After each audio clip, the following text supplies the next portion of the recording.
10 సంవత్సరాల వయసున్న ఒక చిన్నారిపై అత్యాచారానికి పాల్పడిన ఒక మానవ మృగం గురించి ఇప్పుడు నేను మీకు చెప్పబోతున్నాను.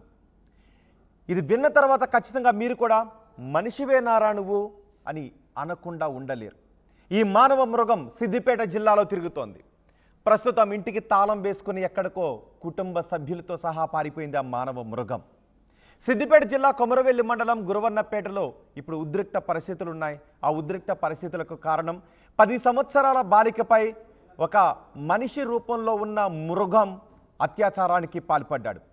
ప్రస్తుతం పోలీసుల అదుపులో ఆ యువకుడున్నాడు. పోక్సో చట్టం కింద కేసు నమోదు చేశారు పోలీసులు. ఉద్రిక్తతల నేపథ్యంలో గురవన్నపేటలో ప్రస్తుతం 144 సెక్షన్ కూడా విధించారు. ప్రతి ఇంటి ముందు ఇప్పుడు పోలీసులే కనిపిస్తున్నారు. తగలబడుతున్న ఆ ఇల్లు చూస్తున్నారా? ఆ ఇంటిలోనే ఆ మానవ మృగం ఉండేది. ఇప్పుడు ఆ ఇంటికి నిప్పు అంటుకుంది. దానికి కారణం ఆ ఊరి వారి ఆగ్రహం. ఆ ఊరి ప్రజలకు ఆగ్రహానికి కారణం ఒక 10 సంవత్సరాల చిన్నారిపై ఆ ఇంటిలో ఉండే ఒక మృగం అత్యాచారానికి పాల్పడింది. ఇప్పుడు అక్కడ ఆ ఊళ్ళో ఎక్కడ చూసినా పోలీసులు కనిపిస్తున్నారు. ఎవరిని గుమిగూడనివ్వడం లేదు. గ్రామంలోకి ఎవరిని అనుమతించడం లేదు కూడా. తమ ఊరికి చెందిన ఒక 10 సంవత్సరాల బాలికపై ఆ ఇంట్లో ఉండే డ్రైవర్ పనిచేసుకునే వ్యక్తి అత్యాచారానికి పాల్పడ్డాడు అని తెలిసిన వెంటనే గ్రామస్తులు ఆగ్రహావేశాలకు లోనయ్యారు. ఆ ఇంటికి నిప్పు పెట్టారు. ఆ వ్యక్తికి చెందిన కార్లను కూడా ధ్వంసం చేశారు. ఆ యువకుడు గ్రామస్తులు తన ఇంటిపై దాడి చేయడానికి వస్తున్నారని తెలిసిన వెంటనే ఇంటికి తాళం వేసుకుని కుటుంబ సభ్యులతో సహా పారిపోయాడు. కానీ పోలీసులు ప్రస్తుతం ఆ యువకుని పట్టుకున్నారు. పోలీసులు అదుపులో ఆ యువకుడు ఉన్నాడు. తగలబడిపోతున్న ఆ ఇంటిని, ధ్వంసమైన ఆ కారుని చూస్తూ ఉంటే ఆ ఊరి జనాలకు వచ్చిన ఆగ్రహం మన కళ్ళ ముందు కనిపిస్తూ ఉంటుంది. ఈ కారు కూడా ఆ యువకుడిదే, ఆ ఇల్లు ఆ యువకుడిదే. 10 సంవత్సరాల బాలికపై కనీసం మానవత్వం కూడా లేకుండా అత్యాచారానికి పాల్పడ్డాడు ఆ ఇంట్లో ఉండే యువకుడు.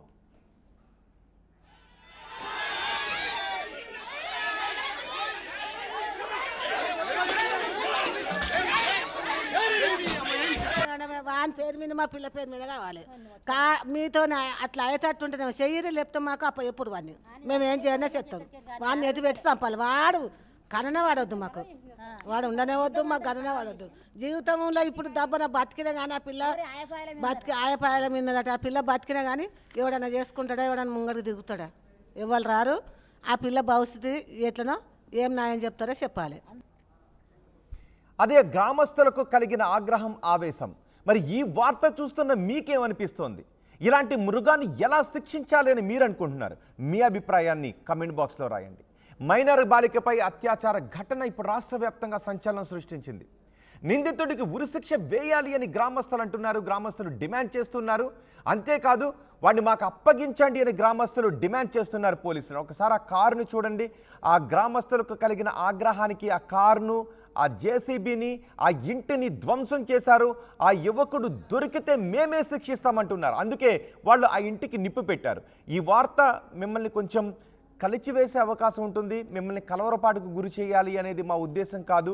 కానీ ఒక మానవ మృగం మనిషి రూపంలో తిరుగుతూ ఒక చిన్నారిపై, 10 సంవత్సరాల చిన్నారిపై ఎంతటి అఘాయిత్యానికి పాల్పడ్డాడో మీకు తెలియచేయాలి అనే ఉద్దేశంతోనే, మీలో అవేర్నెస్ తీసుకుని రావాలి, జాగ్రత్తగా ఉండాలి అనే విషయాన్ని మీకు చెప్పడానికి ఈ వార్తను ప్రసారం చేస్తున్నాము. గ్రామస్తులకు కలిగిన ఆవేశం అది. మీరు ఆ యువకుడికి ఎటువంటి శిక్ష వేయాలని అనుకుంటున్నారో మీ అభిప్రాయాన్ని కామెంట్ బాక్స్లో రాయండి. నిందితుడికి ఉరిశిక్ష వేయాలి అని కుటుంబ సభ్యులు డిమాండ్ చేస్తున్నారు. గ్రామస్తులు కూడా డిమాండ్ చేస్తున్నారు. ఇది ఏదైతే ఈ చేసిండో ఈ దుర్మార్గుని వీళ్ళను అరెస్ట్ చేసి వీళ్ళను రిమాండ్ చేయడం ఖచ్చితంగా నడి రోడ్డు మీద వీళ్ళను ఉరిదీయాలి. ఇలా ఈ గ్రామస్తులు ఎవరైతే ఉన్నారో తెలిసిన వెంటనే వీళ్ళు చేయడం కాదు, తెలిసిన వెంటనే వాని ఇంటిని ధ్వంసం చేసి వీని ఇక్కడే వాని కుటుంబంతో సహా వీని ఇక్కడనే నరికి చంపాలని చెప్పేసి నేను చేస్తాను. ఇలాంటి సంఘటనలు ఎవరైతే ఇంకొకసారి ఈ సంఘటన జరిగిందా, ఇది బయటకు వచ్చిందండి. ఇట్లా బయటికి రాని సంఘటనలు ఇంకెన్నో ఉన్నాయి. ఇది లవ్ జిహాదీ అనే పేరు మీద ఇలా కేవలం హిందూ మహిళలనే టార్గెట్ చేసుకొని ఇలా వాని కళ్ళకు కనీసం చిన్నపిల్ల వానికి కూడా ఒక చిన్న చెల్లి ఉంటుంది, వాని అక్కకో వాని చిన్న చెల్లి ఉంటుంది, కనీసం వాని కళ్ళకు కనిపించలేదా? ఇంత దుర్మార్గంగా వేరుస్తున్నాడే ఖచ్చితంగా ఇలాంటి దుర్మార్గాలను నడి రోడ్డు మీద ఉరిదీయాలని చెప్పేసి మేము డిమాండ్ చేస్తా ఉన్నాం. తన ముందు మనిషి రూపంలో కనిపిస్తున్న ఆ రాక్షసుడు తన కళ్ళతో ఆ చిన్నారిని కామంతో చూస్తున్నాడు అని గుర్తించలేని వయసు తనది. తన ముందు మనిషి రూపంలో కనిపిస్తున్న ఆ మృగం తనని ఏం చేస్తోందో కూడా తెలియని వయసు ఆ చిన్నారిది. రేపుకు గురైన మైనర్ బాలిక గురువన్నపేట ప్రభుత్వ పాఠశాలలో 7వ తరగతి చదువుతోంది. శుక్రవారం సాయంత్రం ఇంట్లో తన 2 చెల్లెళ్లతో ఆడుకుంటోంది. ఆ సమయంలోనే పక్కింట్లో ఉండే 20 సంవత్సరాల జేసీబీ డ్రైవర్ ఆ బాలిక ఇంట్లోకి ప్రవేశించాడు. అక్కడున్న 2 చిన్నారులను బయటకు పంపించాడు. ఎందుకు తమను బయటకు వెళ్ళమంటూ అడుగుతున్నాడు, ఎందుకు తమను బయటకు పంపిస్తున్నాడో కూడా తెలుసుకోలేని వయసులో ఆ చిన్నారులిద్దరూ బయటకు వెళ్ళిపోయారు. అంతే, ఆ మృగం, ఆ దుర్మార్గుడు, ఆ రాక్షసుడు తలుపులు మూసేసి ఆ బాలికపై లైంగిక దాడికి పాల్పడ్డాడు. అక్కడే తిరుగుతూ ఉంటాడు, ఎప్పుడూ చూసే మనిషే, కానీ వాడి కళ్ళలో కామం. ఎందుకు నన్ను ఏం చేస్తున్నాడో కూడా తెలియని ఆ వయసులో చిన్నారి అంతటి అఘాత్యానికి గురైంది. ఆ బాలికపై లైంగిక దాడికి పాల్పడ్డాడు ఆ దుర్మార్గుడు. అంతేకాదు, విషయం ఎవరికైనా చెబితే చంపేస్తాను అని బాలికను బెదిరించాడు. భయపడిన ఆ బాలిక ఈ విషయాన్ని ఎవరికి చెప్పలేకపోయింది. బాధ కలుగుతోంది, ఏడిపోస్తోంది. అయినా కూడా ఆ బాలిక భయంతో ఎవరికి ఏమీ చెప్పలేకపోయింది. విషయం ఎవరికి చెప్పొద్దని బాలికను నిందితుడు బెదిరించాడు. ఎవరికైనా చెబితే చంపేస్తాను అని చెప్పాడు. భయపడిన బాలిక ఈ విషయం ఎవరికీ చెప్పలేదు. శనివారం పాఠశాలకు వెళ్ళొచ్చిన బాలికకు తీవ్ర రక్తస్రావం అయింది. కుటుంబ సభ్యులకు అనుమానం వచ్చి ఏమైంది అని అడిగారు. సైకిల్ పై నుంచి పడిపోయాను అని ఆ బాధిత బాలిక చెప్పింది. కానీ బాధిత బాలిక 2 చెల్లెలు జరిగిన ఘటన గురించి తల్లిదండ్రులకు చెప్పారు. అంతే, ఆ తల్లిదండ్రుల కాళ్ల కింద భూమి కదులుతున్నట్టుగా అనిపించింది. గుండె పగిలినంత పరయింది. వెంటనే ఈ విషయాన్ని గ్రామస్తులకు కూడా చెప్పారు. పోలీస్ స్టేషన్లో కూడా ఫిర్యాదు చేశారు. ఒక్కసారి ఆ బాధిత బాలిక చెల్లెళ్ళు తల్లిదండ్రులకు ఏం చెప్పారో విందాం. గుంజుకపోయిండు, ఇట్లా వచ్చిండు, మళ్ళీ అట్లా గుంజుకొని పోయిండు. ఓకే, మీరు ఉన్నారు కదా, మిమ్మల్ని ఏమన్నా అన్నాడు? ఆయన పొమ్మన్నాడు, ఇంటికి పొమ్మన్నాడు, గట్టిగా మూసిండు.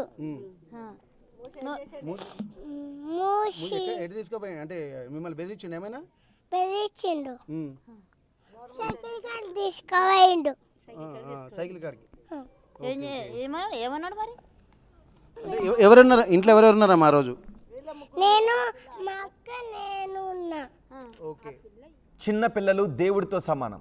ఆ వయసున్న పిల్లలు అబద్ధాలు చెప్పలేరు. చూసారా ఆ చిన్నారి చెప్పిన మాటలు? తమను బెదిరించి బయటకు పంపేసి ఆ తర్వాత తలుపులేసి తమ సోదరిపై అత్యాచారానికి పాల్పడ్డాడు ఆ దుర్మార్గుడు. ఎందుకు బయటకు వెళ్ళమన్నాడో కూడా తెలియని ఆ చిన్న చిన్న పిల్లలు వాళ్ళు. తల్లిదండ్రులు ఆ బాలిక చెప్పిన మాటలు విన్న తర్వాత వెంటనే తమ బిడ్డను ఆర్ఎంపీ డాక్టర్ దగ్గరికి తీసుకువెళ్లారు. విషయాన్ని పోలీసులకు కూడా చెప్పారు. దీంతో నిందితుడిని పోలీసులు అరెస్ట్ చేశారు. నిందితుడి కుటుంబం మొత్తం ఇంటికి తాళం వేసుకొని పారిపోయింది. ఆదివారం ఉదయం విషయం తెలుసుకున్న గ్రామస్తులు పెద్ద సంఖ్యలో నిందితుడి ఇంటి వద్దకు చేరుకున్నారు. వాళ్ళ ఇంటికి నిప్పంటించి వాళ్లకు చెందిన వాహనాలను కూడా ధ్వంసం చేశారు. వెంటనే అక్కడకు పోలీసులు చేరుకొని మంటలను అదుపులోకి తీసుకొచ్చారు. ప్రస్తుతం గురవన్నపేటలో ఉద్రిక్త వాతావరణం నెలకొంది. దీంతో పోలీసులు 144 సెక్షన్ అక్కడ విధించారు. కానీ ఈ వార్త చూస్తున్న మీరు, తెలుగు రాష్ట్రాల ప్రజలుగా మీరేమనుకుంటున్నారు? ఈ దుర్మార్గుడికి మీరు విధించాలి అనుకుంటున్న శిక్ష ఏంటి? మీ అభిప్రాయాన్ని కామెంట్ బాక్స్లో రాయండి. అసలైన తొలి వెలుగు. ఫాలో వాట్సాప్ @తొలి వెలుగు అఫీషియల్.